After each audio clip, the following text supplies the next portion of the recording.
Ele pediu uma parte ou a palavra? A parte ou a palavra, vereador Cristiano? A palavra, então. Com a palavra, vereador Cristiano Becker. Quero parabenizar o vereador Daniel Santos e faço parte também dessa...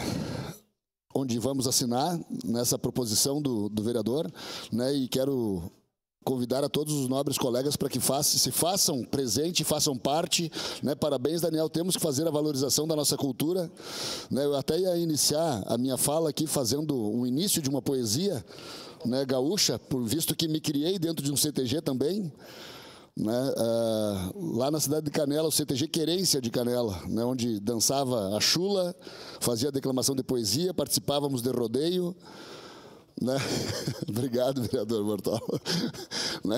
Então, eu acredito que é uma das poucas coisas, como o escotismo, como o participar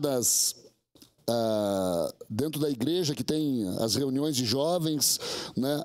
Os CTGs é um acolhedor de crianças e não deixa a criança estar na rua. Ensina a cultura, ensina a disciplina, ensina o respeito. Então, parabéns, vereador Daniel. Já de antemão, informo que vou ser favorável, por óbvio, estou junto na frente, né, e convido a todos os colegas para que participem também e que tenhamos ali na frente, agora em agosto, uma semana farroupilha e... setembro, perdão, obrigado. E que em setembro nós tenhamos uma participação efetiva de nossos colegas vereadores aí, que tenhamos nosso espaço junto aos pavilhões também, lá na Semana Farroupilha. Né? Então era isso, senhor presidente, parabéns, Daniel, estou junto com um amigo. Obrigado, vereador Cristiano Becker. Com a palavra, vereador